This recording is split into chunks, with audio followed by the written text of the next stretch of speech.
Hey, everybody, and welcome to it's Thursday morning, afternoon, evening, and we are here for Orthodoxy Q&A. And as you can see, Presbyterian is back. So hi, everybody. I've got to be careful. I've got to watch myself because you'll correct any heresies that I encounter. Is that encounter or say or whatever? So, are you ready? I'm ready. Okay. Had a little break. Had a little break, so Demos told me that because you've had a break, we're going to do 3 hours because you want to pass Sarah. Sarah did 2. You want to do 3. So we're here for the long haul. I'm very supportive of Presbytera, so would never do that to her. Okay. You, fair. on the other hand. Well, yes, you are a slave driver. I mean, between the videos that we've got, hey, we're really excited about the reaction videos. Demos is always keeping us at the forefront of what's happening on YouTube. And so he posted the first reaction video to The Chosen, right? We chose The Chosen, okay? And I don't know, it looks like it so far. Yeah, so far we've gotten a very, very good response, a lot of great comments, a lot of supportive comments. We're very, very grateful. And we look forward to doing the next few episodes. And we also look forward to the new episodes coming out. Yeah. And I think, that's, I thought what Demos wanted to do is a good idea because there are a lot of shows that we don't have a kind of I don't want to say a guide, but, that commentary. We want to have some commentary. We don't want to have like super deep theology commentary, right? Okay. But at the same time, we want to have commentary that is, that is Orthodox. So it's something I would have liked having when I was watching, certain movies. So we're appreciative of the fact that that Demos brought up those ideas. As most of you know, we just celebrated the Annunciation, both Greek Independence Day and Annunciation. We had a great trip. We have a sister church in Buffalo. And we traveled over there, and so we had a joint celebration over there. Very, very nice. And the parish gave me this wonderful book, which I entitled The Misadventures of Father Evangelos. All right? And I know why they got me this book. So that's what you would have looked like about 10 years ago if you wore the if hat. I wore the kalimafi, right, and with a beard. So this is actually what I would have looked like. Okay, now I just look like the bear that's sleeping all the time. Okay, so. But again, I thought that was thank you from everybody It's at my parish. It's a cute story, and it is it is a very cute story, and a very common story about the fact of that there are many parishes that don't have a priest, and many times the bishops do call us to help serve in smaller parishes that don't have priests. So we do have a number of priests that do have to do kind of double or triple duty in other parishes. Also, I thought it was interesting. One of our very, very long-time listeners, Yanni. Actually. You always say listener. Listeners. Oh, okay. Viewers. Viewers. A little of both. Well, they're listening too, I guess. Viewers. Yeah. Yanni from Brazil, as most of you know, he is going through the program of instruction for the seminary in South America, and he sent me the program of introduction to the Orthodox faith. So I'm taking a look at that now, and I'm just kind of curious to see kind of how their program lines up with ours. So Yanni, thank you very much for this. So I'm looking forward to kind of diving into that. All right, nothing too, other than the blue thing in the sky. Yeah, the spiral, the spiral in the sky. The spiral in the sky. Oh yeah, that's SpaceX apparently. Yeah, what, fuel or something like that. Some of the way it reacts with the atmosphere, and a lot of people thought that it was alien visitation, or because they always think it's alien drones fly in the sky and think it's alien visitation. Yeah, exactly. We have a lot of alien stuff now. The pyramids, the cylinders underneath that they say are there, and that's why we're gonna have to do Tartan priest from Egypt. Yes, but I'm not going 100 kilometers into the center of the earth. So here I am. No, not 100. It was like 7 kilometers. 7. Okay. Okay, only 7. So yeah. Well, we can do that. Yeah, there we go. But because you mentioned the the chosen reaction. We have some reaction to your reaction right here in the chat. David Stewart says, "I love your reaction videos. Loved the chosen one." And KED says, "Yes, please do the new episodes of the chosen. Doing the first episode really helped me understand it more. Thank you." And that's actually one of the reasons. If you watch that video, I included the time code for the points that you reacted, so that if you want to watch along, you know exactly what point in the episode you're referring to. Right. And again, I will say, because that was one of the comments that came up, that I said, well, a Jew would never betray a Jew. And then it came back, well, look at Judas, look at Peter. Okay. So I guess I have to correct myself and say that, not that it never happened, but it's not common. And I did say that in this particular case, it seemed more like a foreshadowing to me than it was just actually, they were leading up to something. But I still think that it was very, very uncommon for Jews to fight against one another in that sense. Not that it's impossible, because obviously we have two examples here. So anyway, narratively speaking, it's what we call in the trade foreshadowing. Foreshadowing. Okay, Yes. Good. All right. So do we have questions? We do have questions. We have a super chat, but real quick, we had a question in from Sunday. It's quite a common question we get, but it's from a brand new viewer, Timmy8787, who asked, "How do I become Orthodox? I am non-denominational Christian. Does that matter if I want to become Orthodox Christian?" Your background doesn't matter at all. It doesn't matter what you are. I mean, we've had quite a number of people who I have personally catechized, who grew up in an atheist family. Okay, so there was a rejection of Christianity. I know that some of my fellow priests have had former Muslims who have converted to the Orthodox faith. So your background absolutely does not matter. So coming into whoever you are and coming to the faith. And again, remember, it's a journey. It doesn't necessarily always end. I've had situations where it didn't end in the person becoming Orthodox, but they were very appreciative of the journey. So at least they had better knowledge of who we are as Orthodox. All right, and we do have OQA Bingo back. So if you'd like to play along, 4 in a row, please post uppercase bingo, and just for the heck of it, let us know the 4 spaces that won you bingo. And second prize goes for whoever can fill the entire board. Now, we do have a $5 super chat from Thelonious, which will probably be the hardest question you're going to have to ask tonight. Would you rather be the world's strongest man or be able to speak every language? Well, I think you can answer that one for me. I would say speak every language. Oh yeah, because all the jobs that I've had have always required me to travel, and I love traveling. And just to be able to go into a country and speak the language and really get into what's going on, so that's without a doubt. We used to have in our library. We used to have tons of language books, because when we lived in Germany, we went into France. We bought a French book. We went into Brussels. We went into Italy. We went into Prague. Prague. Yeah, we all had these books. So yes, and probably you see me now adding a bit more Spanish to the liturgy. And for those who are really tuning in, I've added a bit of patois now. Which is from Jamaica. That Sarah's been so kind to give me. So yeah, I am a. Is that a glossophile? Is that what that is? Glossophile? I'll accept it. Okay. Okay. For 10, Alex, I'll accept it. Okay. All right. Any other things, or do we hop into it?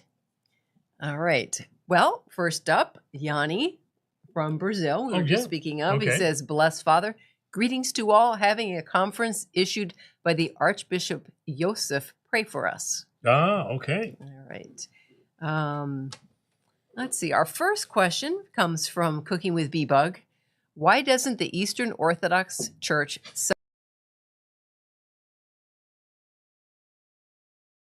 which is stated in Leviticus.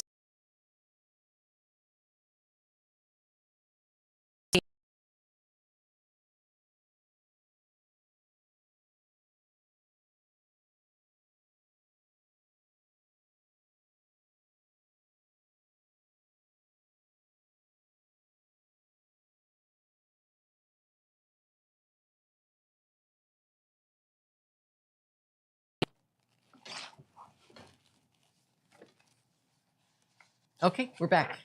And we are. Yeah, please repeat the question. For some reason, okay, so our audio cut out.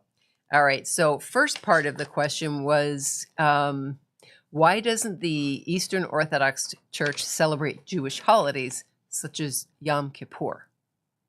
So in the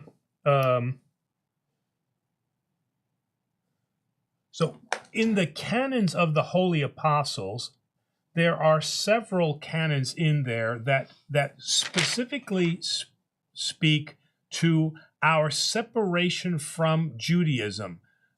So we are under the covenant of the living word, which is Jesus Christ. Okay.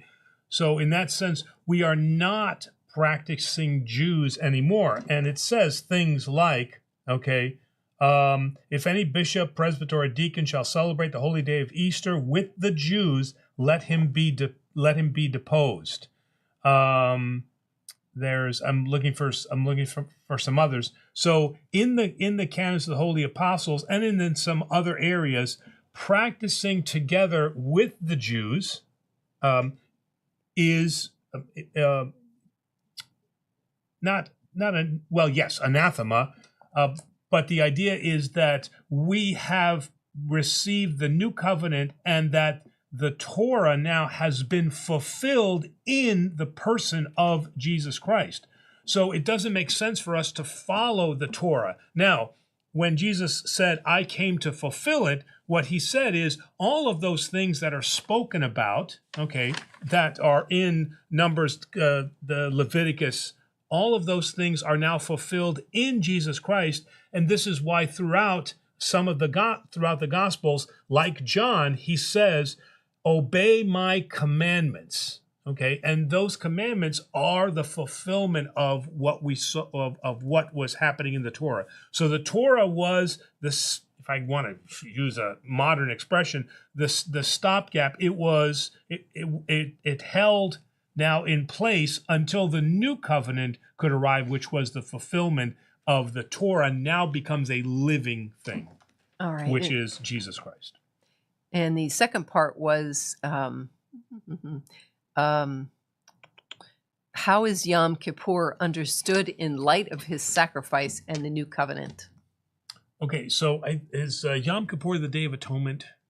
I think so. I Boy, think Diane can tell us. But I'm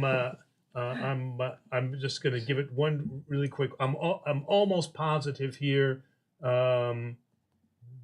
is the Day of Atonement. Is centered on atonement and repentance. That is correct.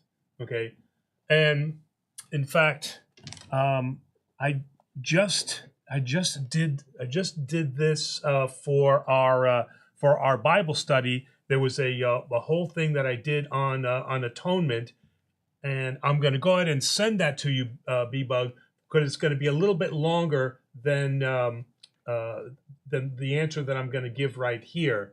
In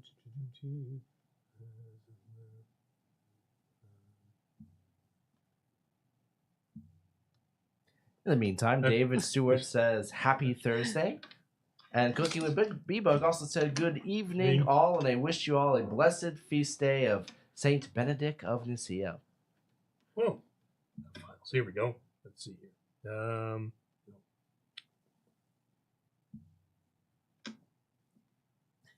Okay. Well, so how was your day, President? Yeah. Okay. So like I said, I just did this whole write-up, and we do, as Orthodox, do not see Jesus's death and resurrection, or let's just say his crucifixion, his shedding of his blood, and his death. Okay, resurrection is something else now. We do not see that in the sense of payment for. So in a very Judaic sense, that the blood that was spilled was then an atonement. Okay, so at a particular time, and we see that I think in Leviticus, where there's specific instructions on how that atonement process will happen. Okay, and there's literally then an atoning through the blood.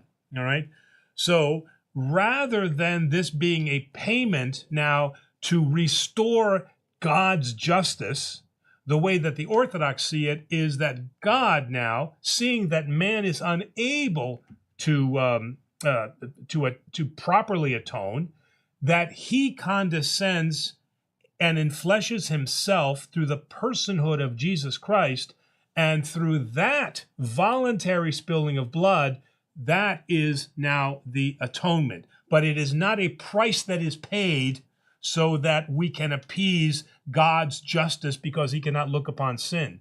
Because throughout the Gospels, Jesus Christ talks about how he walks and speaks and is compassionate to those who sin. So he does, as God, look upon sin. So that's why we are Judaic Yom Kippur atonement is not at all related to Christ's atonement. All right. Willing atonement. All righty. Next up, David Stewart would like to know, what is your favorite icon, and is there a particular style you prefer overall? So there's two icons that I wanted to present, and I got to go get the one. Okay. Bingo. No. All right. We didn't go far. Way off camera. So there's two icons in particular. Okay.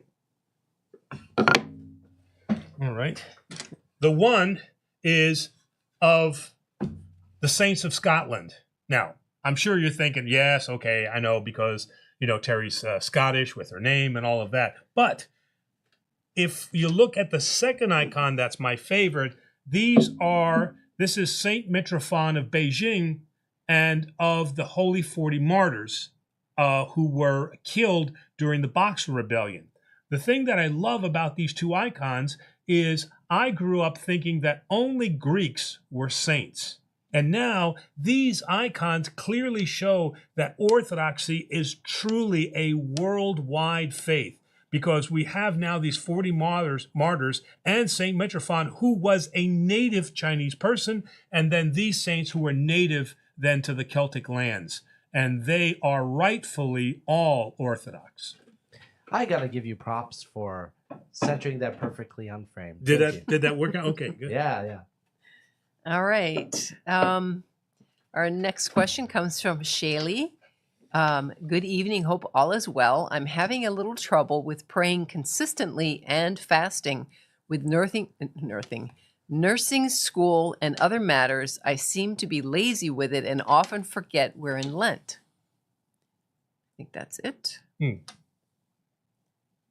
And it's interesting because during our Bible study during Lent we are reading Orthodox Prayer Life, The Interior Way, by Father Matthew, and he's a desert monk in the Middle East, and he speaks about these difficulties, and specifically he talks about He talks about the issues and the problems that are associated with being able to shut off the world, and he says that that's one of the biggest problems that we have, and he takes us through how to pray properly. Okay, and so he starts off with this idea of vocal prayer into meditation, into contemplation. And the beautiful thing that he says is when we start, then sometimes what we need to do is just to be in repetition, or he's got another word that he uses. I'm trying to remember what reudation. too complicated word for me, but it's a repetition. So the idea is that we have a particular prayer that speaks to us, whether it's the Lord's Prayer, whether it's the Jesus Prayer, whether it's the 50th Psalm, whatever it is, and to begin with that so that it becomes almost like a breathing exercise. We just continuously repeat those prayers so that they become part of us. And then from that, then we move on. The difficulty, he says, in just trying extemporaneous prayer without practice is that, we get lost in our words, we get too verby, or we just get distracted because we can't think of words, and then we're off thinking about something else. So that's a great starting point for us. Verby? Verby. Okay. Verbose. Yes. I think we had a super chat come in. Yes, we do. From KED for $10. Thank you very much. I need somebody to look something up. Matthew 6:7 wrote recitation in prayer and liturgy. Do not use vain repetitions as the heathens do, for they think they will be heard for their many words. A big part of our orthodoxy? ?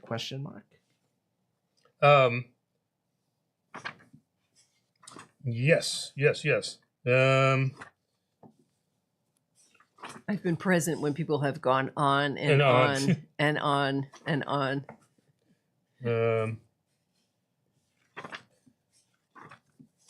What are we looking up?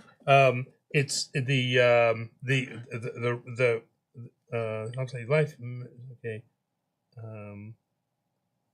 Matthew 6:7. Yes, you just said it, right? Yep. Okay. And I'll quote it once again. Do not use vain repetitions as the heathen do, for they think they will be heard for their many words. And so, and I highlighted this too. It's interesting that we're talking about this, and now these questions are coming up. So the beautiful sentence that he has a number of them. And again, I'm talking from the same book here. Prayer is the stance of the soul towards its maker. So it is, in the beginning of the book, he calls it a call and a response. When we are praying such that our soul stands before God, then we don't have to worry about being verby. Okay? Because the other is clearly where we are thinking about ourselves and how we sound. And this is what's being reflected in Matthew. All right? So prayer, he says, is not emotion, but self-offering. Okay? That we are offering ourselves to God so that we'll be able then to hear his response. So when we are aligned and our soul is standing looking towards God, then we don't have to worry about our ego because now we want our prayer to yield a response from God, and we're not looking to get a response from those around us. All right. Did I skip a question before? Yeah, we have one from Samuel Willow Creek, who asks, what would you say about Protestants and Catholics? They earnestly believe and are baptized. What about them? Are they outside the church? I assume the Orthodox Church. So Catholics are considered by Orthodox, and not the far right or the far left. Okay, we're talking about, again, that's what this program is moderate Orthodoxy. It's where we stand in the middle here. All right, we consider the Catholic Church to be a true church because their patriarchate is the original patriarchate, and that's why we call them the first among equals, but now that they have separated themselves from us, okay? Technically speaking, we do not consider the Protestant faith a church, but an assembly of people, all right?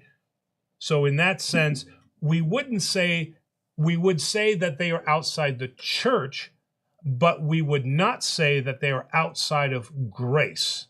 So you've heard me many times say that the Holy Spirit, as it says in the scripture, that the Holy Spirit blows where it will. That means we don't know the boundaries of the Holy Spirit, okay? And so the Holy Spirit does extend into the Catholic and Orthodox Church, the Catholic and Protestant Church, all right? But we do not use the word church when we speak of Protestantism. What do we say? Assembly. Community? Is it a community of a community? And this is very similar. The Catholics have the same ideology too, about not calling them technically a church. I mean, yes, there's a Lutheran church, there's a Presbyterian, yes, church, but in terms of church that Jesus Christ established on earth, that is the Orthodox and Catholic Church. All right. Next up, Terrence Metters. We have specialized exorcists. I thought only Rome had that. And also from Mighty Fine Media, wait, exorcisms are not done by regular priests in the Eastern Orthodox Church, specialized individuals. First I've heard of it. Maybe the American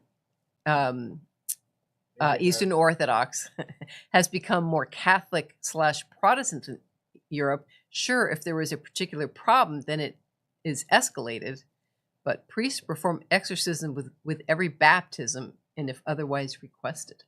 Okay, yes, I understand that the beginning of the service is a baptism, okay? Exorcism. Is an exorcism. Baptism is an exorcism. I understand that. But Holy Cross Seminary is very clear that we, as parish priests, are not exorcists. There is specialized priests who have a spiritual, a yeronda or a guide who they learn under. This is not in any form or fashion a learned. You don't open up a book and learn how to be an exorcist. If you do that, you are insane. You are crazy. Okay, so I wouldn't go to school and then learn about medicine and then hang a shingle on the wall and say, I'm ready now to do heart surgery on you. I wouldn't do that, and you wouldn't come to me, right? You'd say, the first question out of your mouth would be, how much experience do you have in heart surgery? And if I said, well, I've read some books, you'd say, I'm sorry, but I'm going to somebody else. So exorcism is an extremely dangerous thing. You are playing with forces that you do not understand the power of. Satan is not to be underestimated. And this is what is driven home. Now, again, I'm not going to speak to Russia or Greece or Romania or anything like that. But I'm telling you right now that in the Orthodox seminary, the Greek Orthodox seminary here, they recognize the dangerous path of an inexperienced person trying to perform an exorcism. And that's why we leave it to the experts. Well, isn't it, and I'm sorry, I don't remember where, I should know, but I don't remember, wasn't there an instance in the Bible where they tried an exorcism and they were beaten up? They were beaten up, that's right. Yeah. That's right. So that's a great point. Yep. Yeah. So yeah, at least in our seminaries here in America, and that has nothing to do with being Catholic or anything like that. That is appreciating and understanding the power of the demonic forces. I assume part of that is also to be to have the individual be trained to be able to discern what is a mental condition and what is a possession. Yes, that is also part of it too. Absolutely. Mm-hmm. Plus, it'd be scary to go in. I mean, that's got to be terrifying. The stories that he told us, the one who is the exorcist, he came to the seminary and he spoke to us about some of those stories, and they're terrifying. Is he still the exorcist? I don't know. It's been a while since he came to the school. Oh. Yeah, he was older too, so I don't know. All right. Next up is Aaron, who asks, what would be good advice to give to someone who still feels guilt or shame after making their confession? I can answer that question. Here's the priest service book. That's why they're here. That's why they're here. Oh, another bingo square.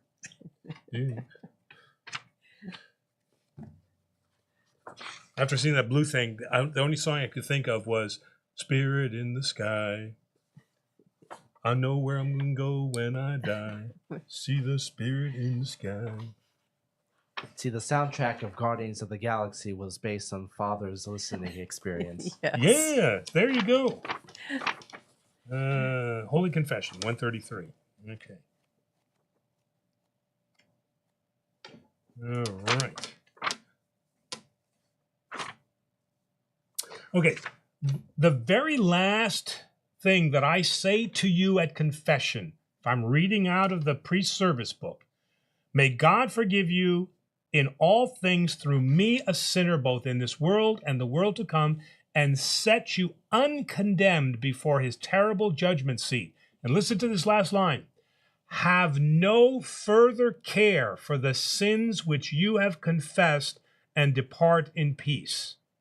Okay, so the reason this line is in here is because if you leave saying I still have guilt over the sins that I've committed, then you don't believe in the power of confession and absolution. Then you don't believe that Jesus Christ has the power, because you say, I decide when I've been released from sin. So I don't believe that Jesus can do it, because in the prayer it says only Jesus can forgive sin. So you don't believe that. So you hold on to that guilt until you feel that it's proper to do that. That's why we have that last line in there. Do you think, well, I don't know if that's every case. Some people have a hard time. I don't know that it's necessarily that they don't believe it. It's just some things, can, psychologically can take a long time to overcome. Even though they confess it, it's very hard. They can't forgive themselves. Yes, but the prayer is there to begin that healing process, to understand that, yes, you have said out loud the sins that you've confessed. Again, I'm not saying that you don't continue to feel bad about it, but you cannot feel that guilt has not been forgiven. What you need to do is make sure that you struggle to make sure that it doesn't happen again. So it would be your advice to the person that struggles with overcoming, shame and guilt, even though they've been to confession and forgiven. What advice would you give to them? Then, depending upon the seriousness of it, then that might be something that a therapist could help with. Okay. And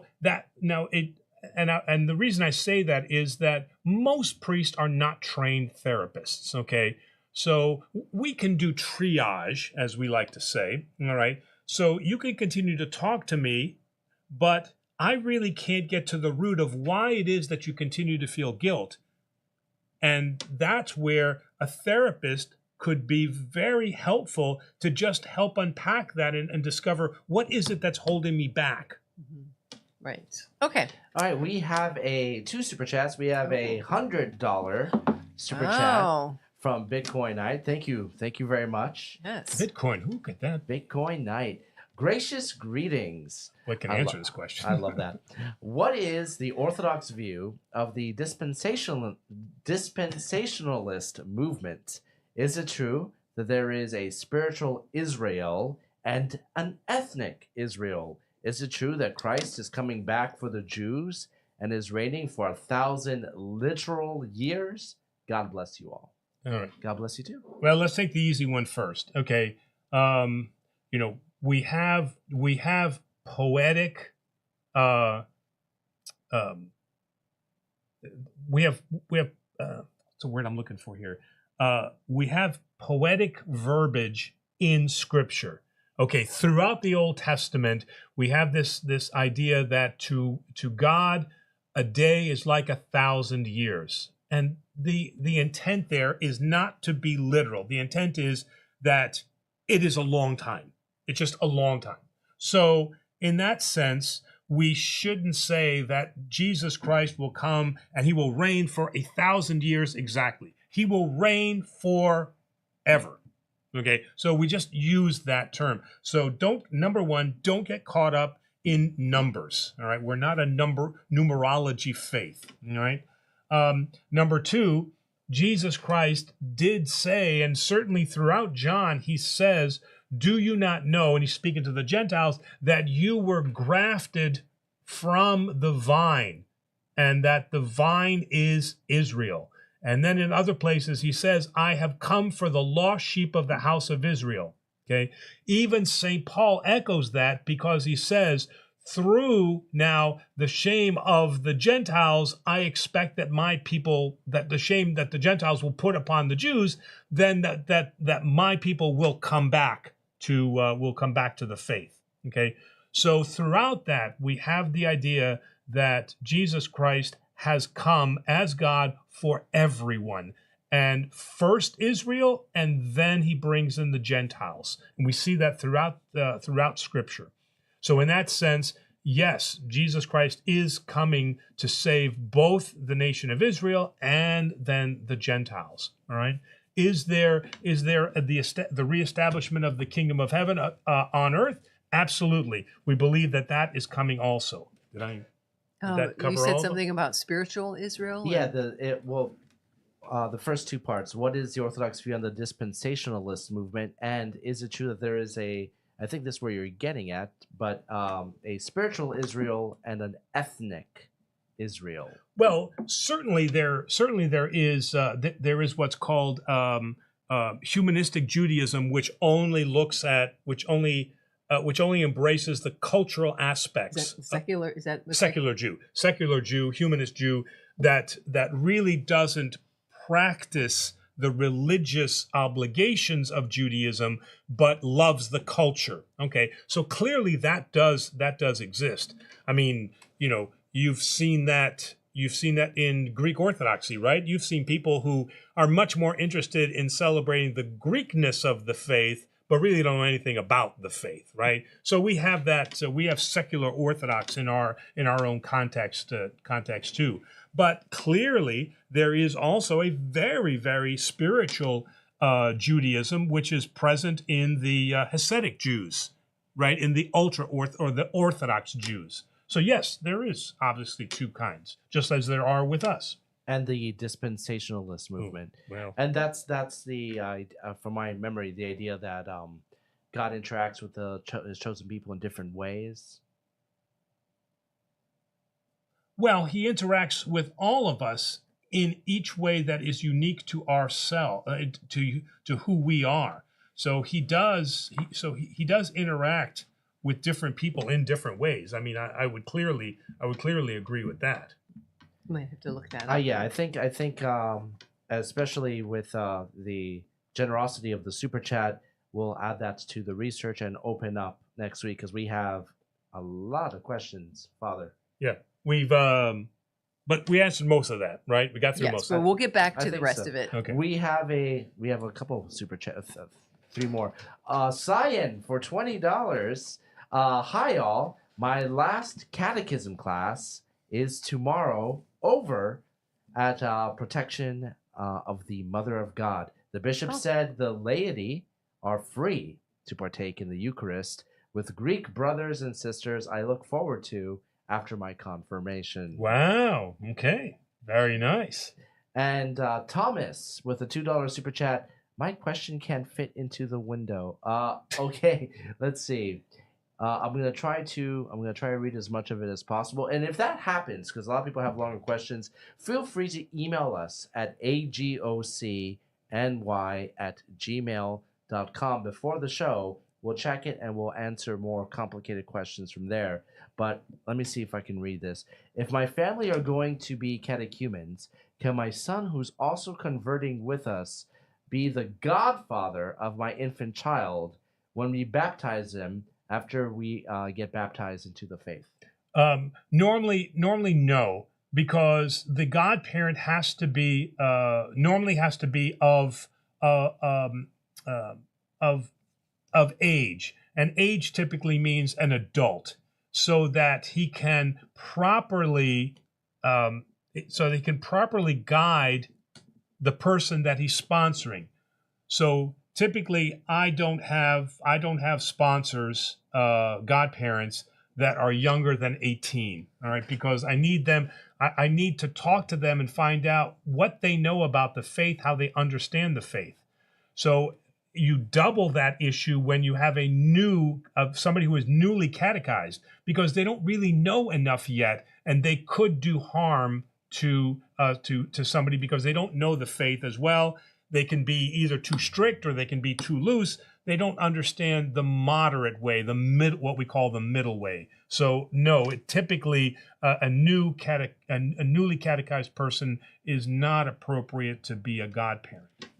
And Thunder Norris with 100 Viking bucks said, I recently heard about the Western Rite Orthodoxy. They claim they are Orthodox, so I wonder if Eastern Orthodox accept them and are in communion with the Western Rite Orthodoxy. So, to my present understanding, we're not in communion with Western Rite. Because that question has come up, and I wasn't that familiar. I've begun my research into Western Rite. There's a couple of videos. I don't find a lot of written documentation about the history of where it came from. Like I said, I watched a couple of videos, and they claim that they go all the way back to very close to the 4th century. I find that difficult because in seminary we never learned anything about Western Rite. I never heard that term before, so I at least would have heard the term come up before. We've watched a couple of the services, and they seem to be kind of a conglomeration of a little bit of Orthodox and a lot of Catholic. Right? From what I remember, they don't celebrate the St. John Chrysostom liturgy, I believe, but they also, if I'm wrong on that, I do think it's true that they have incorporated like what is it called, Book of Common Prayer. Yes, right. If they've brought in some Anglican things. Right, so that's why I say it's kind of a conglomeration of different services. So I don't know what by what right they have altered their rubrics. I mean, there has to be a precedent for that. So but like I said, it seems like a mix, and I'm not sure where that approval came from. Okay, all right. From Marcello, how does the Eastern Orthodox Church understand the creation of celestial bodies and planets that are not specifically mentioned in the Bible? Since the Genesis account focuses primarily on the earth and its creation, how does the church reconcile scientific discoveries about the universe's vastness with the biblical narrative of creation? I believe we kind of addressed that in our virtual Sunday school episode about creation. The idea being that knowledge about Pluto and Saturn weren't necessary towards salvation. Yeah, so we're provided a bit of history about creation and about God's love for God's love to be an artist, that he wanted to create, and out of love he creates, the not only the celestial bodies, but also then the earth, the solar system, planets, and then and finally ends with his Opus Dei, right, which is mankind himself, which he says created in his image and his likeness. So out of love, God does these things. Now, in terms of understanding more about, what are these celestial, what is that celestial hierarchy and the planets and all that, we do have some reference sources, and probably the most popular one is the Celestial Hierarchy by Dionysius the I can never pronounce that word. I don't know.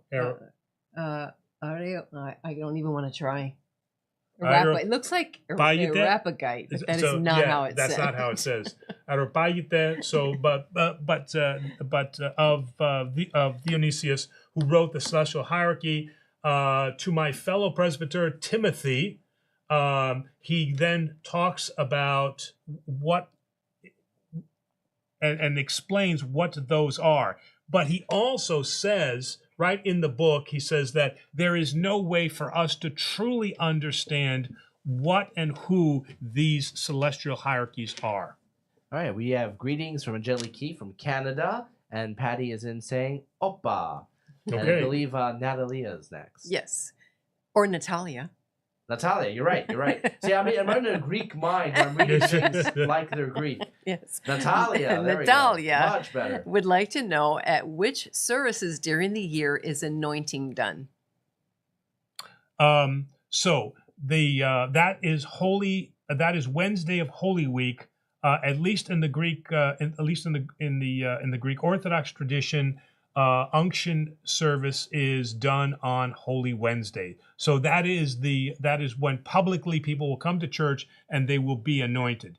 Now, the unction service, known as Evangelion, can be requested by the laity at any time. Okay, and that's a service that can be done at somebody's home. I know that with my spiritual father, I've done that a number of times, and I've done that also on my own too. So that's a service that can be requested. But as far as for when it's performed, that's on Holy Wednesday. All right. David Braun asks, "What is with pouring hot water into the already consecrated blood of Christ?" Ooh, you recently had this one too. No, that was water. He's asking specifically about hot water, right? Well, the same thing. They were saying, why are you mixing wine and why is there water in the communion? So same question. Oh, I thought he just wanted to know, why is it hot? No, what is with pouring hot water into the already consecrated blood of Christ? So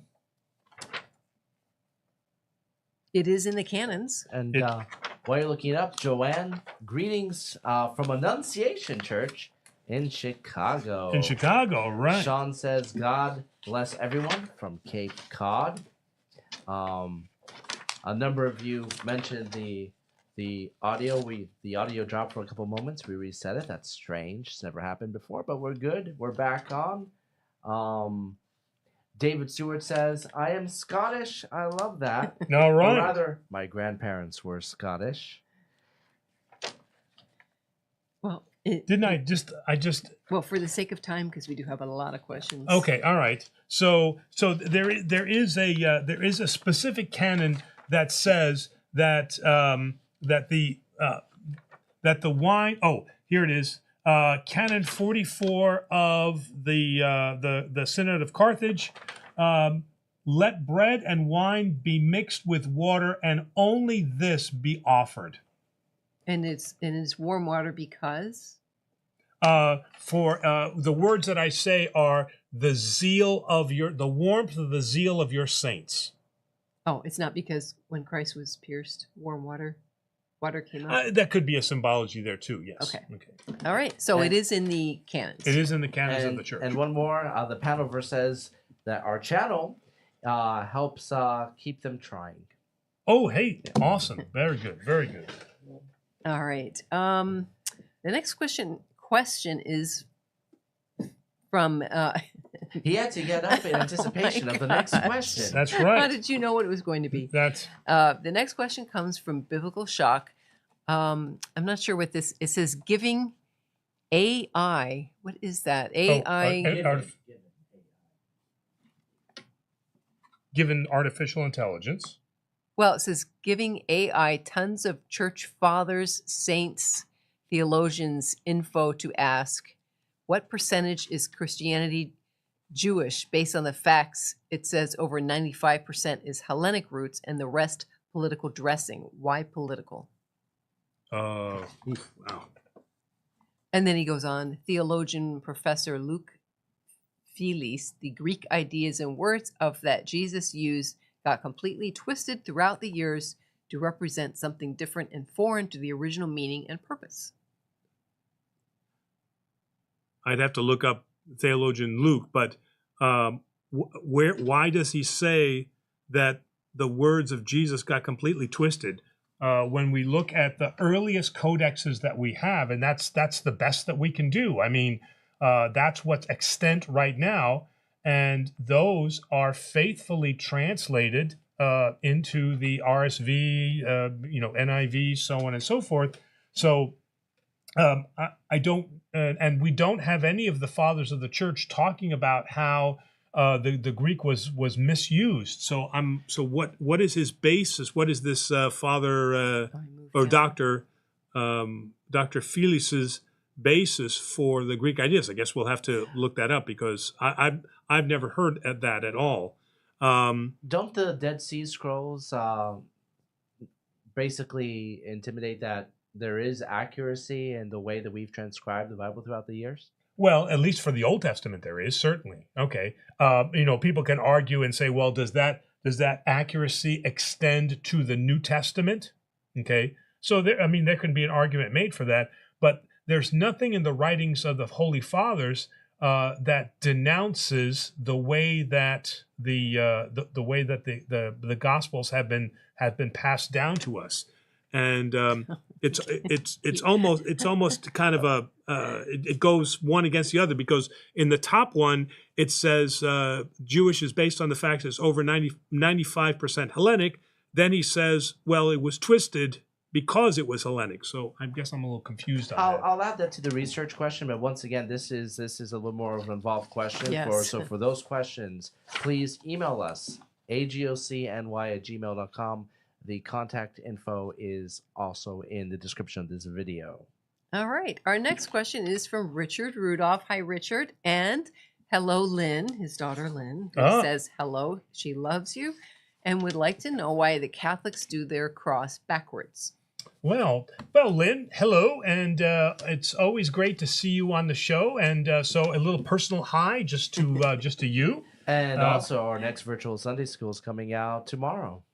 Okay, and hopefully you get hopefully, Lynn, you watch our virtual Sunday school because they are made for people just like you.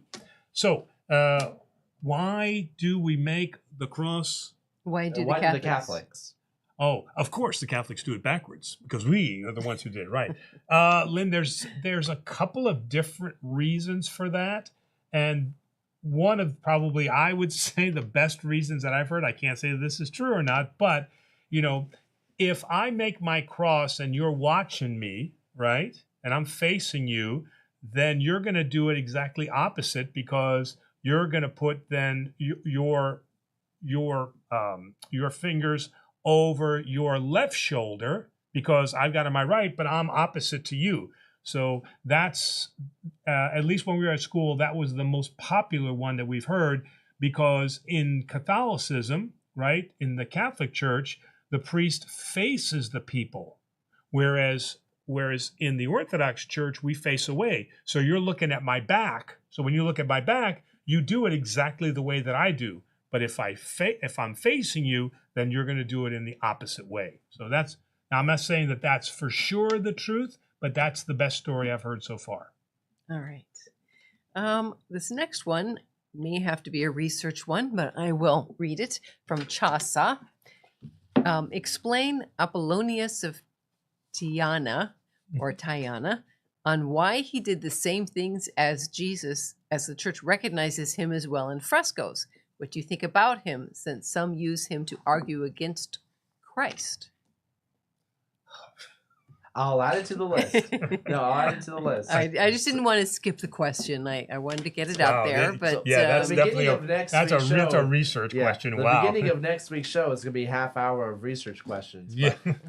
And I'm going to jump down, and if we have time, I will come back up. We're trying to get everybody at least one question answered. Okay. So I'm going to hop down. Keep bringing on the challenging questions. We appreciate it. I mean, not every single one can be answered right away, but we do our very best.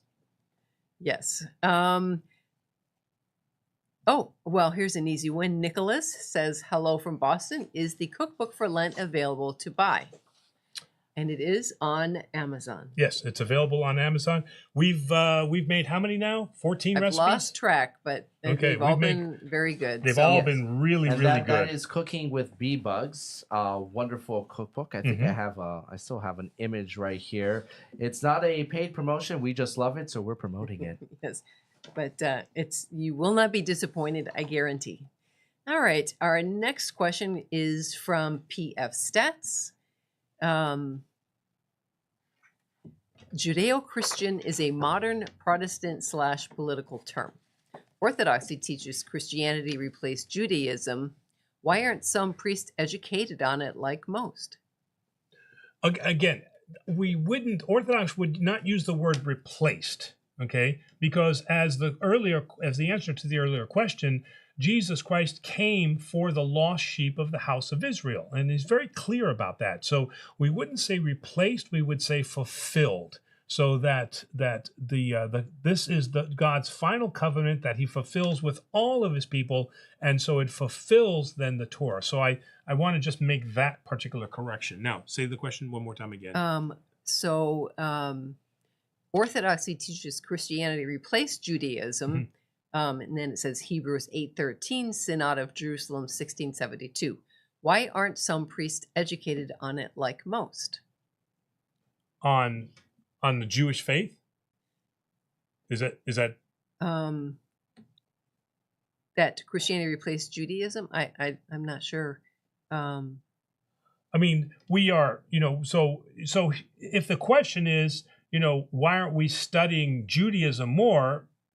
That's, in the seminary, well, at least. I think if I may, so you've heard the term Judeo-Christian. It's used very, very often, but from the Christian perspective, Orthodoxy, the Christianity has replaced Judaism. So if Christianity has replaced Judaism, why is it still called Judeo-Christian?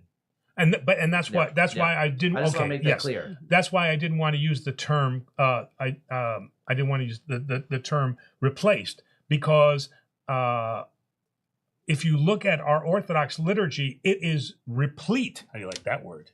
It is replete with Judaic symbology. We sing the Psalms. We talk about the prophets of old. There are certain customs like incense that we have preserved. So it is not. So we have to call it Judeo-Christian because we are constantly reminded of our Judaic roots. Isn't the iconostasy also? Yes. Yeah. The curtain in front of the temple. Right. All righty. Moving on. A wretch like me. Towards the end of 2022, I left Orthodoxy and started attending a Southern Baptist church.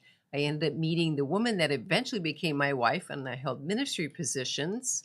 I was ordained as a minister, and I was also a deacon for a while. I have recently stepped down from my position at that church, and I'm looking at coming back to Orthodoxy because of the history. Wow.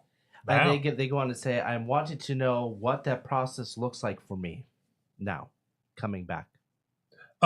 So my understanding is that he was Orthodox, correct? Yes. Okay.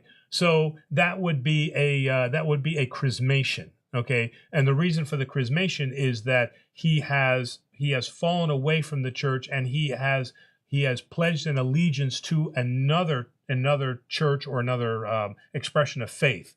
So to return, he does not need to be you don't need to be baptized again, because you are in the body of Christ.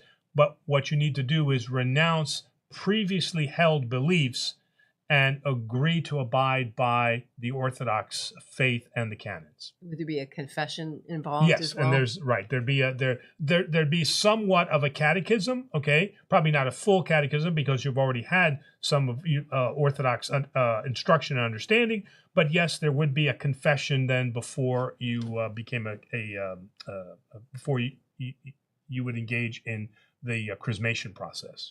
All right. Our next question is from DJ Hadouken. I'm sorry if I butchered that. What would Tertullian be considered a saint? Just curious. As my understanding is that I think he's trying to beat his record of how many times he can get up in one hour and a half session. And while you're looking up that, hello, Diane. Be careful driving. Oh, she's driving home. Oh, she's driving home.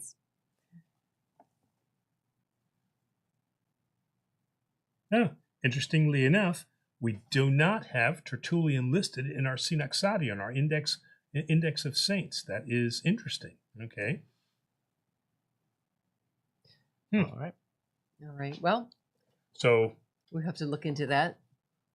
Let's add to your list. Yeah, add it to my list. Right. All right. We also have greetings from We have Kiki Polycarp. Schuster. We have. We'll add it to the list. We okay. We have quite a few. All right. Tonight. We're trying to move along here. Okay. Let's see. I think the next question. I've lost it. Jack. Yes, here we go. Jack Pest. Free will cannot seem to be pinpointed since all actions are from past interactions for all to be predestined. Some Orthodox present it as it's a religion of death for eternal punishment they can't help. Free will cannot seem to be pinpointed since all actions are from past interactions for all to be. So we do not. That's the beauty of free will. Okay, free will denies predestination because each action we take throughout the day is an action that we have decided. Now, are we influenced by? Do our decisions influenced by our environment that we grew up in and our moral characters that were embedded upon us? Of course. Okay, so yes, our background does give us some idea of how we're going to make decisions, but it does not predestine us to those decisions. Okay, because then what that says is that God has already selected those who will then go to heaven or will be with him in the kingdom, and that denies what Jesus Christ says is that I wish all mankind to come unto me. Tertullian is not a saint because he's not canonized, because he left the Orthodox Church to become a Montanist. Ah, yeah, okay, so he fell into heresy. Yeah, okay. Before 2010. Okay. Oh, sorry, 210. Okay. All right, next question from Loco. What are the differences between a full prostration when keeping the palm on the floor and the knuckles? Wow. I guess, we never studied, what I mean, the exact positions.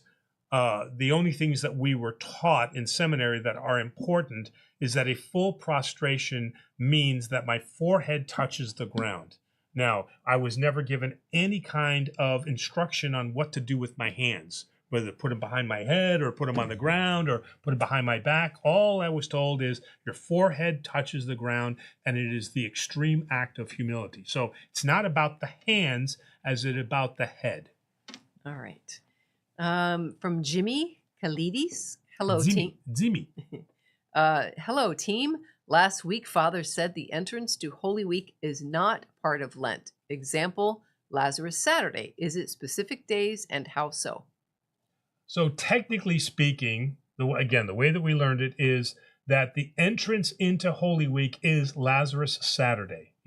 Most people believe that Holy Week begins on Monday. So there's Palm Sunday and then there's Holy Week. All right. But we were corrected at seminary that Lazarus Saturday, his last miracle, preparation for entrance into Jerusalem, is the beginning of Holy Week.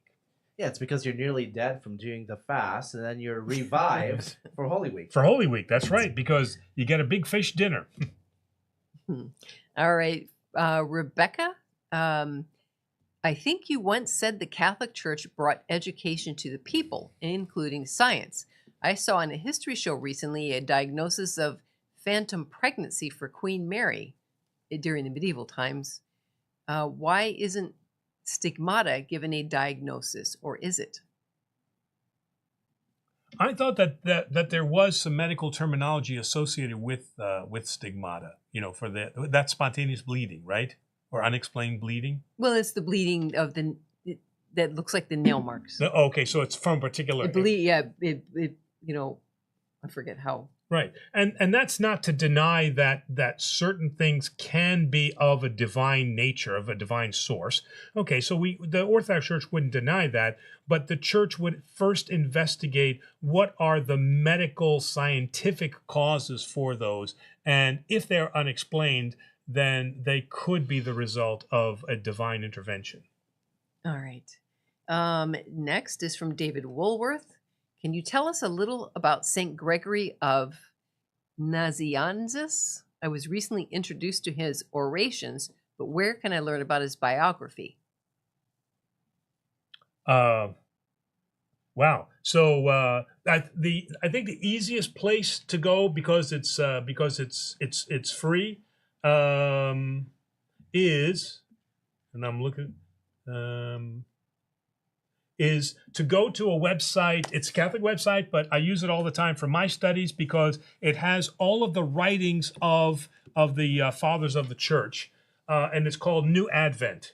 It's www.newadvent.org, and on that you'll find a collection of all of the works of St. John Chrysostom, St. Gregory, Polycarp, Ignatius, all of that. That's the first place to go because it's free, and I like free. So that's where I would start. And then from there, if you see certain works that you'd like to then have as like sometimes we just want to have a book in front of us, then what you could do is you could go to Amazon or any one of the book sites and then order it for yourself. Start with New Advent. All right. From S.O. Do Orthodox Christians believe in purgatory? So Orthodox Christians do not believe in the place called purgatory. We feel that was an overextended creation by the Catholic Church. We do believe that there is a degree of purification, as St. Paul said, and that's what St. Mark of Ephesus was arguing about at, I believe, the Council of Florence, against now the idea of purgatory. So that is an absolutely great read. If you look up St. Mark of Ephesus on purgatory, and it gives his apology against not the doctrine. Yes, not a dogma, but the doctrine of the purgatory. And so we do believe that there is a purification process, as St. Paul says, but not an actual physical place of purgatory. All right. Next up is great. If Origen was anathematized centuries after his death in the peace of the church, is our salvation at risk due to some later decision by the church? So what I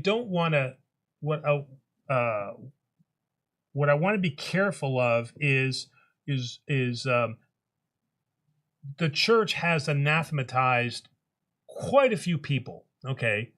But there are many who have recanted and have returned to the grace of the church. So their salvation, while it may have been in danger, it was not outside of them to ever return back. So it's not like they were thrown out forever. So everyone has the ability to be reconciled with the church again so that we may be saved.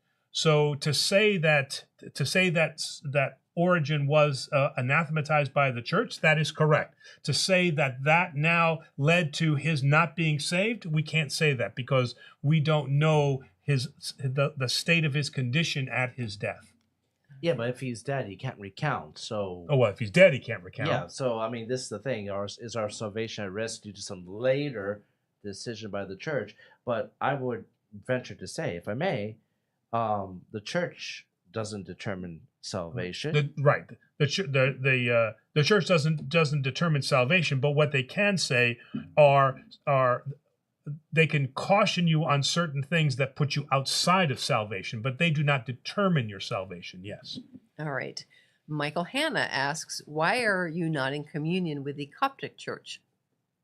Actually, we do have a partial communion now with the Coptic Church. We believe that the idea of the Monophysite controversy, like the Filioque, has been a misunderstanding of language interpretation in terms of how the nature of Christ is interpreted, just as the procession of the Holy Spirit. So there is a much better understanding between us and the Coptic Church about what it was that they were saying, the Coptic Church versus what we were saying. So we are in if I could say, a partial communion with the Coptic Church at the present time. And we also have greetings from Daniel in Okinawa, Japan, checking in to see how we're doing. Very, very nice. He gave nice. a greeting. I think that's a greeting at the beginning, which I could not even begin to pronounce. I was trying to avoid you having to do that. Thank you, because I've been looking at it. We will have to learn how to say that. Yes, it's. Is it written in Japanese? No, it's in phonetics, but I couldn't even begin to say that. Oh, so you know what? We have a woman from Japan who's a catechist right now, so we'll ask her. All right, we will do that. All right, Nicholas asks, if a Catholic person talks about their beliefs about Holy Week, how do you respond to that question?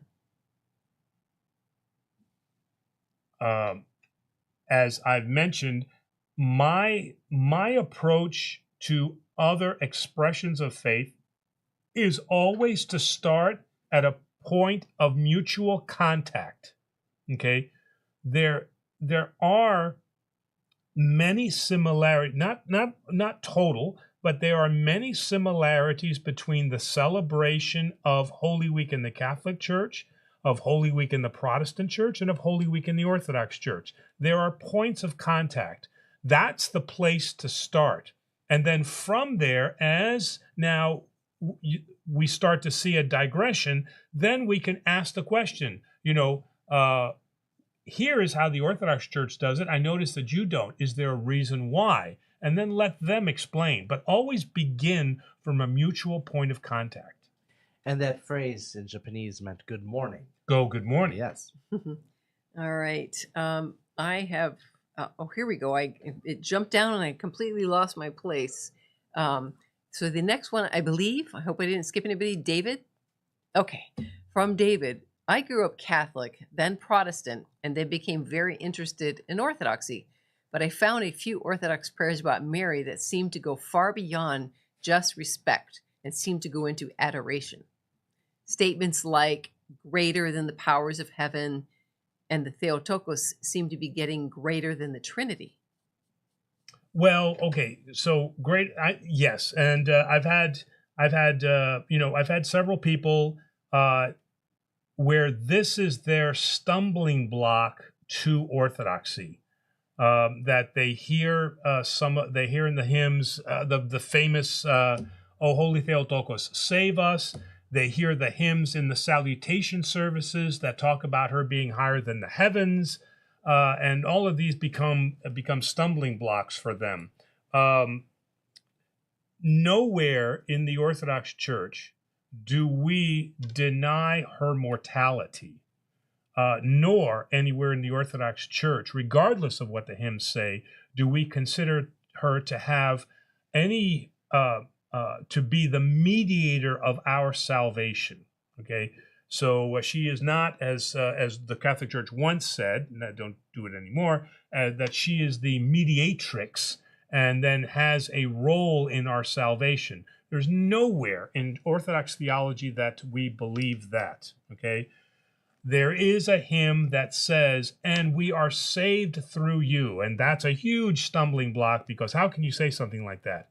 So in that sense, there are things that she has done as voluntarily agreeing to lend her flesh to God so that he can become enfleshed and take on her flesh so that he could become one with us. Okay?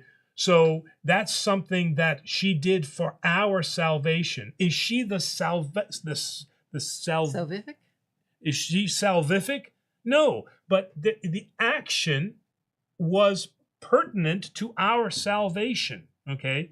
Equally so, if we follow in her model, in her example, then that also helps lead to our salvation. She's an example for us. Okay, so that's the way we have to understand these hymns, okay, and not in the literal examination of how the hymns are. The hymns, again, are poetic in nature, okay, so some of them are not meant to be taken literally as if she is the instrument of our that she causes our salvation, nor is she the instrument of salvation, but she has done things that can help to save us.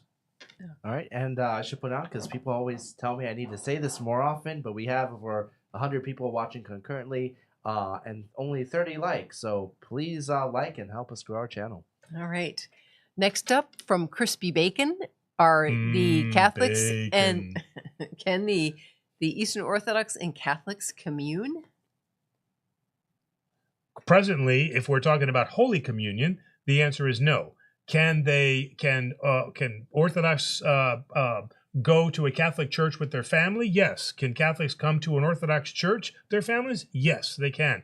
In that sense, they can commune. But no, from a literal sense, no. Oh, I keep having problems with this mouse. Oh, here we go. Boy, it's a workout for me tonight. Yeshua Cruz. Bless Father, I have a Protestant Reformed background and have grown loving and knowing my Lord Jesus in its doctrines, but I'm learning to love Orthodoxy. Okay. How is evangelism done? In the Orthodox Church, unfortunately, poorly. For a long, long time, we have been mired in our ethnicity. And so in that sense, we've been very Judaic. Judaism is not evangelical. I mean, you don't see Jews celebrating and bringing people into Judaism. It's something that somebody has to actively want to join. So historically, this is the way that the Orthodox Church has been.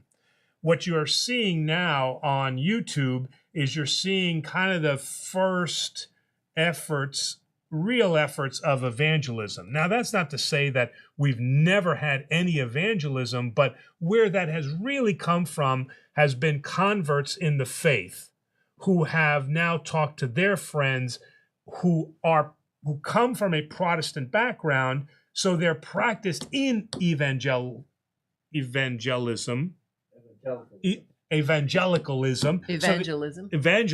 So they know how to do it. It's in their DNA, and that's what they want to do. But now they're evangelizing about the Orthodox Church. So we, as ethnic Orthodox, are taking our cues, or should take our cues from them, so that we can kind of get out of this ethnic mire that we're in and actually spread correctly the Orthodox faith among our brethren.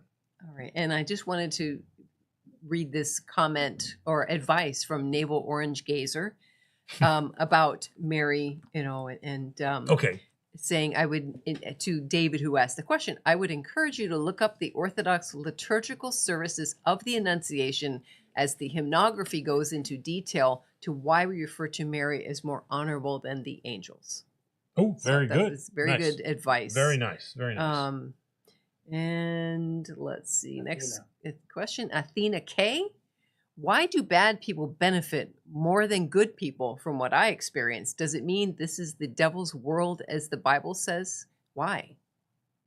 I don't know if I necessarily agree with that because I actually, in my daily interaction, I see much, much more good than I see bad. But bad gets better press.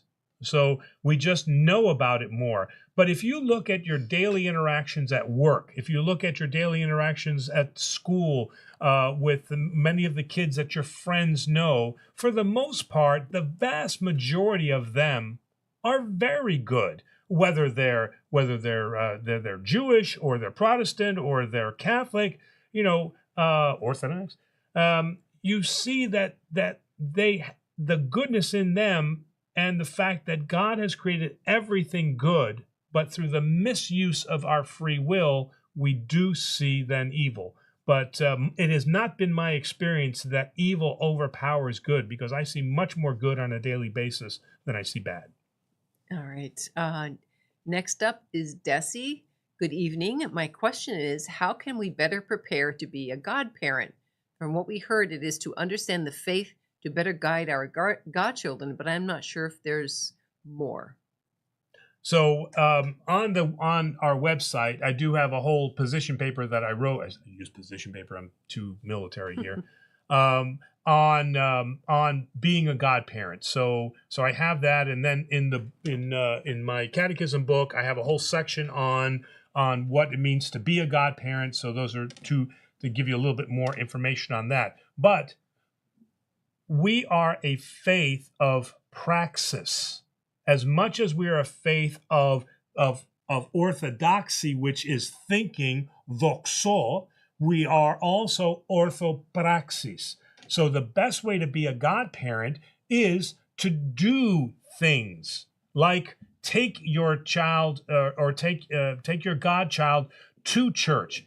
Make sure that they get involved in some kind of Bible study or some kind of study related to the saints or the history of the church.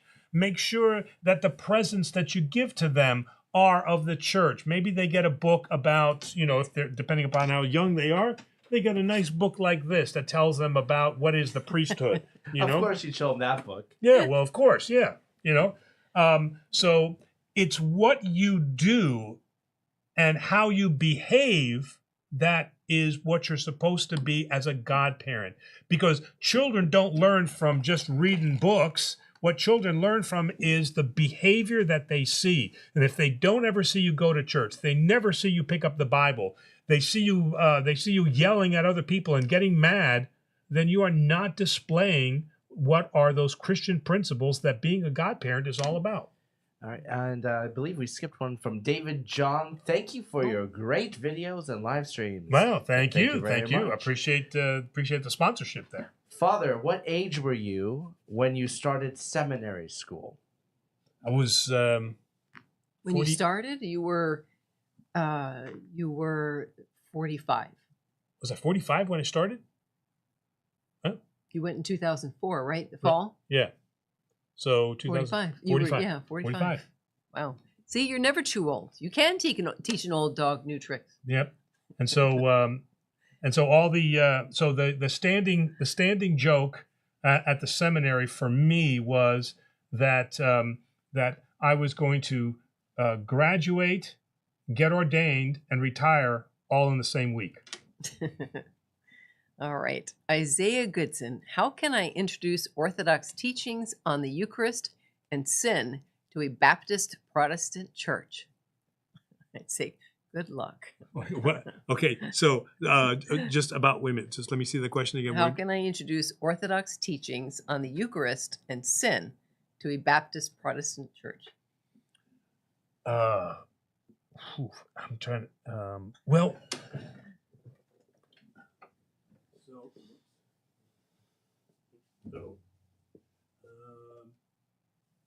oh, geez, I gave the book away. Oh, geez. What I was going to start with is. Oh, they can't hear you. Oh, because you're facing backwards. Okay, what I was going to start with was Father Josiah Trenum's book, Rock and Sand, because it does an excellent job. I really think he did a wonderful job of taking Protestant theology and then putting it into Orthodox context, but in a language that would be understood by Protestants. So the book Rock and Sand is a nice start for that. The other one, as far as sin goes, and it's just not coming to me. It's just not coming to me right now. But there was a particular book that I was thinking of. Give me. We'll ask some more questions, and I'll. I can always add. We have some wonderful videos on Holy Communion, including a playlist called Holy Communion 101. But I thought he was talking about how do I explain the concept of sin. Well, we have videos on sin, but specifically about the Eucharist. We go into great detail about the Orthodox Eucharist in many of our videos. Oh, yes, yes. Mm-hmm. Yes. All right. From DP, Father, do you have to be Orthodox to get anointed during Holy Week? And Ketogenic Ron says, I'm not Orthodox, but about to become a catechumen, and the priest has given me permission to receive the oil blessing. Yes. So again, so normally speaking, that Orthodox sacraments are administered to Orthodox, but priests and bishops have a latitude in terms of how they anoint certain people for the healing of both their soul and their body. All right. Ephraim says, good evening. I love your videos. I want to tell you there are Western Rite parishes under canonical Rocor and Antiochian bishops. Oh, so I didn't. So I knew that there was an affiliation with Rocor, but I didn't know if they were in communion or not. So he's saying they are? I think so. I think we looked up where some were located. There's none in New York. I don't. No, I think it was Oklahoma was something. No, I think maybe Pennsylvania. Pennsylvania, okay. Tarn Priest, Pennsylvania. Thank you for the feedback on the videos. Shush Dude. Again, about Western Rite. What is your opinion on the Western Rite? More specifically, the Antiochian Western Rite Vicariate, if I'm saying that right. Vicariate? Well, I guess like vicar, like their ecclesiastical structure and thinking. As I mentioned, we did not study. I have never heard of Western Rite before this channel, and we did not study it at seminary. So recently, I've been looking into it. I have not found any historical documentation to kind of give me a more educated background on it. So most of what we've been seeing are videos of Western Rite priests who are speaking about Western Rite, but they're not really providing a lot of detail on what is that history and for me specifically, what canonically allows them to conglomerate their liturgy.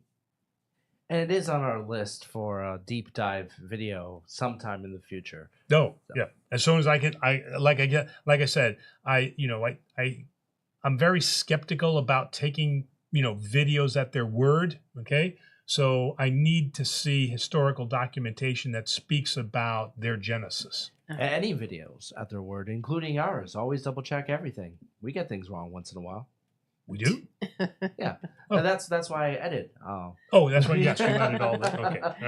All right. Ray says, I start catechism class Sunday. Your channel helped me on the path, so thank you. Wow. By the way, my last name is Scott. Is that Scottish enough? Great Scott, yeah. Great Scott, yes. Yes. I think the next one is from Eric Rodriguez. Father bless. Protestants have a hard time converting to the Eastern Orthodox view that there is salvation only in the church. You can't pray with former Protestant friends. Is this true? Are they Christian? Some say no. Again, that's we're way off on the right, and that's my dilemma about and my dismay about some of these videos, because of these Orthodox videos, because they keep harping on this idea that, if you're not Orthodox, you're going to hell. Everybody is outside. If you're not Orthodox, you're no good. Don't pray with anybody else. And that's all nonsense. Okay. That's just sheer nonsense. The idea is that Christ calls us to be in communion, to be in communion with our brother, with our fellow brothers and sisters. Okay, we don't have to agree with them, and we don't agree with them on many of the points that they have.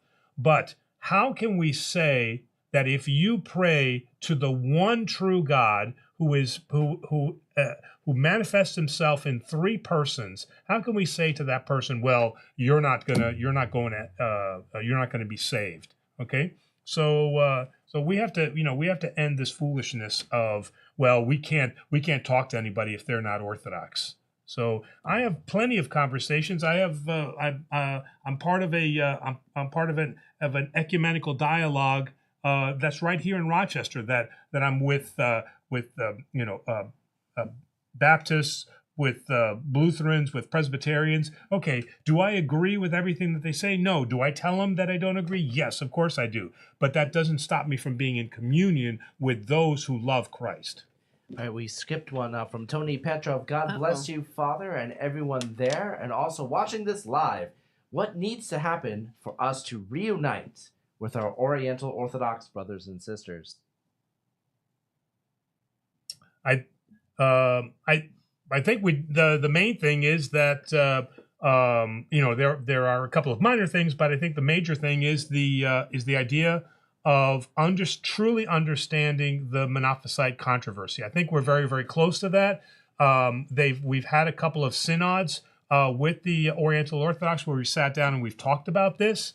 So we are coming very close to an understanding of a misunderstanding, but that would need to we would need to clearly flesh all of that out so that we can understand what truly it is that they are saying. All right. Next up, Miggs. Why is the glory be said differently in the East and West? The East says forever and ever, and the West ends with, as it was in the beginning, is now and ever, shall be the world without end. Well, that sounds more British, what do I want to say, like the king, like King James kind of thing. Is that something to do with that, or? Well, I mean, all that we can, all the only thing that I can think of is again, if we look at the construction of the liturgy from the from its beginnings, okay, and we believe that our liturgy is a faithful reproduction of the last liturgy to be edited by St. John Chrysostom, okay. The words that he uses are nin ke ai ke istus eonas ton eonon amin. And now we can translate that a little bit differently, but generally speaking, we say now and unto the ages of ages. Okay, and that can be translated as forever and ever, right? Unto the ages, all right. But we don't have that last line because that's because it says the kingdom of heaven, right? So And did you say that last? As it was in the beginning, is now and ever, shall be world without end. Yeah, and so we just don't have those words. We're not saying. I wouldn't say that those are terrible words. I mean, those make sense to me. But we have the faithful reproduction of how St. John Chrysostom ended his liturgy, and so we don't have those words. So the only thing I could say is this is what St. John Chrysostom liturgy said. So we would have to go by that as the original translation. All right. Labella Jack, loving this. Just discovered your YouTube channel. Ooh, great. What is virtual Sunday school and what time? I'm in Fort Worth, Texas. I'm not Greek Orthodox, but love what I'm learning. I guess I can answer that for Good. Okay. Virtual Sunday School is our video series for family viewing. It is geared more towards young kids as an introduction to biblical stories and concepts. We have over 100 videos, I believe, covering everything from creation to New Testament, Orthodox life lessons, etc. We have a couple of different playlists that break it down by Old Testament and New Testament. It used to air once a week back in the day, but our channel has expanded with a lot of different series ongoing. So currently, our virtual Orthodox Sunday School comes out the last week of every month. We usually aim for Fridays at 6 p.m. Sometimes we may need to change the time if we run into any copyright issues, etc., etc. But generally speaking, our new long-form videos come out on Fridays around 6 p.m. So look forward to that. And I hope you enjoy. Yes, even though they're geared to kids, they make it easier for them to understand. They are entertaining for all, regardless of age. Yeah, we go by the old Disney concept of old Disney concept of having entertaining for kids, but also have jokes that are entertaining to adults as well. So good family viewing. All right. It's like the Bugs Bunny cartoons. There's some in there for the adults and there's some in there for the kids. Exactly, but nothing inappropriate. Right. Of course. Right. All right. All right. Do we have time for? Do you want to go on for a few more? We have a lot of questions in, and there's a few. It's getting more and more difficult to get to every single one. We try to answer as much in order, but if you guys let's go for just a couple more minutes. Not too long. All right. Well, you ready for this one? Charbel. I'm sorry, I don't know how to pronounce that. What is essence energy distinction in Eastern Orthodox theology? EED. Okay. So what you need to read is St. Gregory of Palamas, the Triads, where he talks about the essence and the energies. very, very quickly, so we can get out to more questions, what St. Gregory of Palamas was very clear in saying is that we cannot participate in God's energy, in his essence, but we can see him and participate through his energies, those actions that he does, the grace that he offers us, but we cannot partake of his essence. All right. But like I said, the triads. From British Cheese, what is your opinion on the aerial toll houses? So there's a whole position paper that I just wrote. And a video, Greek Orthodox 101 video we did. We did do one on toll houses, it was right? A particularly popular one, recent. Right. So again, for the full explanation of that, please go to our website, Annunciation Rochester.org. Yes. .org. Okay. And under Education tab, you will see the whole paper on toll houses, and I go into great detail in there. The bottom line is that toll houses are inconsistent with Orthodox theology. Now, I'm telling you right now that those words coming out of my mouth are going to generate a slew of commentary about how I don't know what I'm talking about. But I do not in any way, from what I have been taught in Orthodoxy, believe that my faith is going to be decided by the scale of demons versus angels. It is Jesus Christ alone who decides whether or not I am saved and get into heaven. He says, all shall come through me. So I am not about to believe in any kind of theology that tells me that my salvation depends on what demons say about me versus what angels say about me. And that position paper was recently featured on another website, discoverorthodoxy.com, I believe last week. Oh, okay. All right. But I tell you right now, I'm going to get a lot of hate mail for that. So now people liked your video. Don't give yourself too much trouble. All right. Next up, Doxa to Theo. Hello, Father Presbytera and Demos. In other days' reading, we read where Noah got drunk and passed out. When Ham saw him and he got his brothers, why was Ham and Canaan cursed by Noah for that? Yeah, and that is a good question because they walked back, they covered him and then they walked backwards, right? So I'm not. Well, okay. Were they ashamed of him? And maybe they find that they didn't honor him. I always wondered that. That's a good question because never get between a holy man and his whiskey. Come on. Well, I honestly if we ever got at one point we were gonna go back. Speaking of virtual Sunday school, we stopped last year at Elijah. And we went back to the New Testament this year, focusing on saints and parables. But I do eventually want to get back, finish out the Old Testament, and then go back and cover some of the lesser-known stories. And this was always one that I wanted to cover, but we have to just be very careful in how we cover it for kids. But I think most kids that hear this think it's a really funny story. Mm-hmm. I think we'll be ending tonight on your. No. So I'm just, I can look this up fairly quickly here, okay? Because this is all right. Well, while you're doing that, let me look down. We have one viewer who is just one off of bingo. I can't say what it is. Uh-oh. And a lot of greetings. Christos says hi. David John says at 45 you were just a young man to join. Wow, okay. The a young man. All right. I like that. Patty says that she dreams of bacon as well. Oh, bacon. Bacon during Lent especially. And I think you can answer this while looking up. From Mary Beth Gibson, she asks, do you think Protestants will go to heaven?